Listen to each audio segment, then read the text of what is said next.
नमस्कार साथियों, स्वागत है आप सभी का एक बार फिर। आज मैं आपको लाभ एवं हानि प्रतिशत के बारे में हम कुछ सीखेंगे कि किस प्रकार लाभ और हानि प्रतिशत ज्ञात करते हैं, लाभ और हानि कब होता है, इसके अंदर जो जो इसके वर्ड आते हैं, जो जो इसमें प्रयुक्त होते हैं, वो सब चीज़ें क्या क्या होती है वो। तो लाभ और हानि हमें कोई भी वस्तु खरीदने या उसको बेचने पे होती है।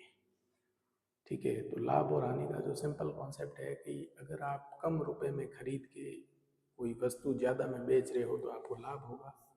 जैसे आपने कोई वस्तु 100 रुपये में खरीद ली और 120 में बेच दी तो आपको लाभ होगा।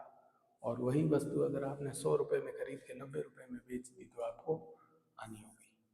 अब इसमें कुछ वर्ड आते हैं, जैसे जो हम खरीदते हैं वस्तु उसको बोलते हैं क्रय मूल्य। कितने रुपए में खरीदी वो होता है उसका क्रय मूल्य। और जो बेचते हैं उसको बोलते हैं विक्रय मूल्य।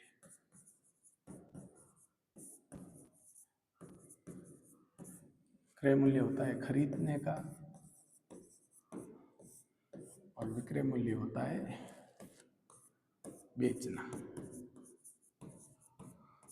अब इसके अंतर्गत जो लाभ और हानि होती है उसको प्रतिशत के रूप में ज्ञात करना या फिर जो परसेंट हानि, जैसे इस प्रश्न में दिया हुआ है 20% हानि होने पे जो उसका विक्रय मूल्य है वो क्या होगा। इस प्रकार के जब प्रश्न आते हैं तो बहुत ही आसान तरीके से आप इसको कर सकते हो। मैं एक शॉर्ट ट्रिक आपको बताऊंगा, उस शॉर्ट ट्रिक के माध्यम से आप बहुत ही आसान तरीके से आप उसको कर सकते हो। प्रत्येक प्रश्न का एक ही प्रकार से हल होगा। वो शॉर्ट ट्रिक क्या है वो देखो।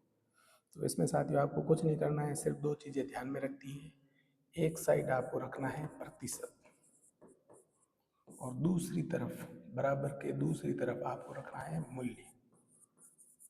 तो इसमें जो भी होगा वो सब इसमें निकल के आ जाएगा। और क्रय मूल्य हमेशा कितने परसेंट के बराबर होगा साथियों?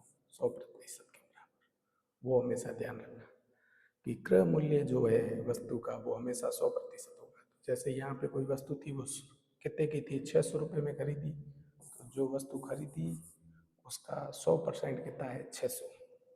अब यदि हमने उसको 20% हानि पर बेच दिया, 20% हानि पर बेच दिया, तो अब वो प्रतिशत कितने परसेंट जो वस्तु है वो बची है?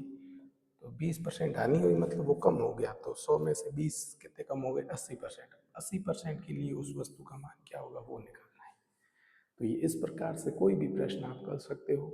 अब इसमें कुछ नहीं है साथियों, वज्र गुणा करना है और इसका हल आ जाएगा। तो जब आप इसका वज्र गुणा करोगे, वज्र गुणा करने पर हर प्रश्न को आप इसी तरीके से हल कर सकते हो। तो ये हो जाएगा 100% गुणा x बराबर 600 गुणा 80%। अब वैल्यू x की निकालनी है साथियों, तो ये हो जाएगा 600 गुणा 80% बट्टा 100। तो ये 2 जीरो से 2 जीरो, प्रतिशत से अपना प्रतिशत कट जाएगा, ऊपर बचेगा 80 इंटू 6, तो ये अपना बचेगा 480। तो ये इतने रुपए में उसको बेच दिया। जो उसका विक्रय मूल्य है वो हो जाएगा 480 रुपये। तो कोई भी प्रश्न हो आप इसको इस प्रकार हल कर सकते हैं, कैसा भी प्रश्न हो। अगले में मैं आपको लाभ का भी एक बता दूं कि यही सेम अगला प्रश्न है वो लाभ के बारे में करके बताते हैं। तो देखिए किस किस प्रकार वो हल होगा। तो साथियों दूसरा प्रश्न जो मैंने आपको बताया कि अभी मैं आपको लाभ के बारे में भी थोड़ी जानकारी बता दूं कि लाभ वाले प्रश्न किस प्रकार होंगे। तो इसमें देखिए आपको मैंने बताया कि 15% लाभ हो रहा है, तो वही अपने को शॉर्ट ट्रिक काम में लेनी है हल के रूप में, जो मैंने अभी आपको बताई